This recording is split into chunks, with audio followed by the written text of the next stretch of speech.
Surface fidelity in high-speed lamination, press plate physics explained. Look closely at a high-speed automotive sensor or a modern 5G module, and you'll see a pristine, organized grid of components. But if you zoom in past the packaging, down into the microscopic canyons of the copper traces, the physical reality is entirely different.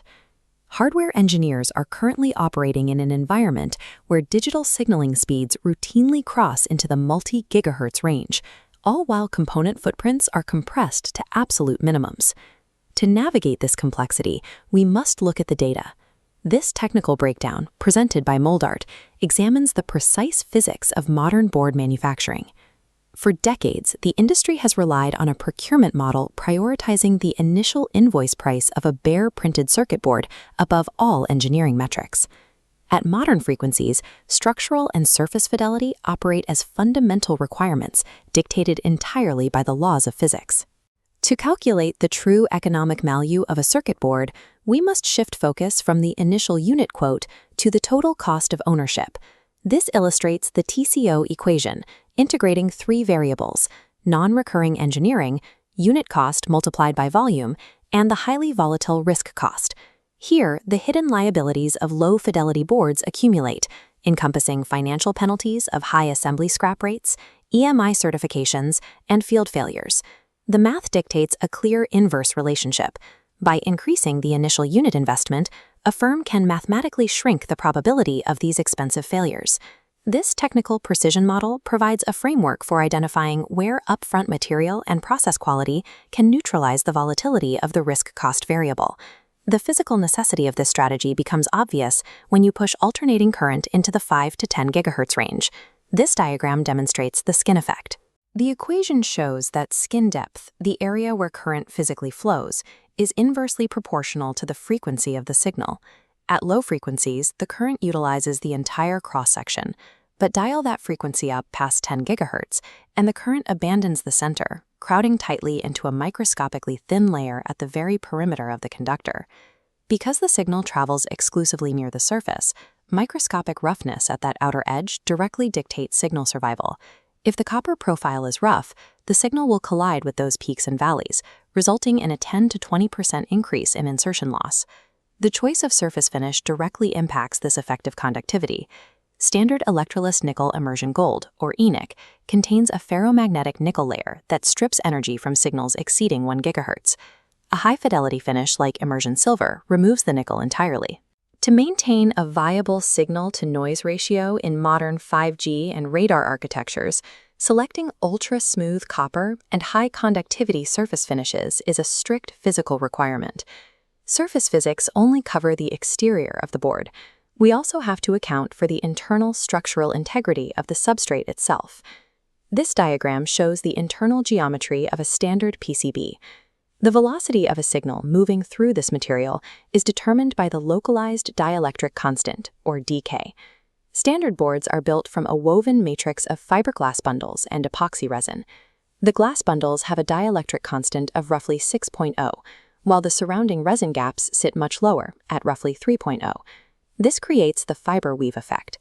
If you route a high-speed differential pair so that one trace travels over dense glass and its partner travels over resin, the signals move at different speeds.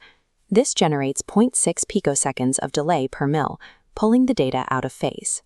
Precision manufacturing corrects this by specifying spread glass fabrics that flatten the fibers into a homogeneous layer, or by utilizing off-angle routing to average out the dielectric exposure across both lines. Allocating budget for high-fidelity substrate materials serves as structural insurance against system-level jitter and data corruption. An idealized engineering simulation only matters if the fabrication facility has the equipment to physically reproduce the geometries. Legacy photolithography relies on physical masks stub warp and distort with changes in humidity and temperature, frequently causing registration errors of 25 micrometers or more. High-density interconnects require laser direct imaging. This process eliminates physical photo tools, using a computer-controlled laser to define features down to 25 micrometers with absolute accuracy. That dimensional stability is equally critical for internal via metallurgy. This diagram shows a high aspect ratio via hole. Standard direct current plating struggles here, depositing uneven copper layers that bulge at the corners while leaving the center walls dangerously thin. High reliability boards utilize modulated pulse plating instead. By intermittently reversing current cycles, the system drives copper ions deep into the structure, achieving over 80% throwing power and strict IPC Class 3 compliance. These advanced fabrication methodologies ensure the physical board matches the mathematical intent, preventing latent thermal cracking during high-stress operations. All of this microscopic precision ultimately bottlenecks at the final assembly phase, particularly with component packages like 0.3 mm pitch ball grid arrays.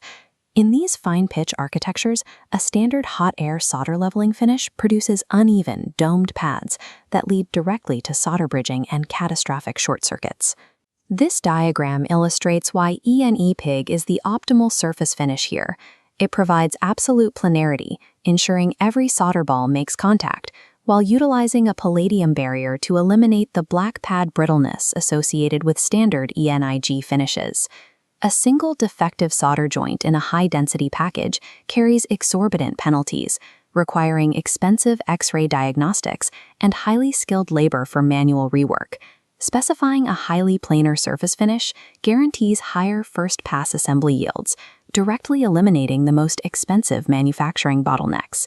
When we zoom out to the macro level to examine aerospace components, medical implants, and autonomous driving modules, the operational margin for error drops to zero. Aerospace boards endure extreme thermal shocks, ranging from -170 to +200 degrees Celsius. Under those conditions, the strict plating tolerances of IPC 6012 Class 3 are a legal necessity. Medical electronics and advanced driver assistance systems carry similar mandates, requiring conductive filament-resistant materials and perfect trace geometries to maintain zero-latency sensor performance. This diagram brings us back to the total cost of ownership. By deliberately factoring high-fidelity processes like laser direct imaging, pulse plating, and NEI-PEG finishes into the unit cost, you mathematically neutralize the massive downstream risk cost associated with field failures and warranty recalls. In the gigahertz era, calculating value based solely on the bareboard quote is an economic illusion. Organizations that prioritize precision surface fidelity over unit price are the only ones equipped to survive the complex physical realities of high reliability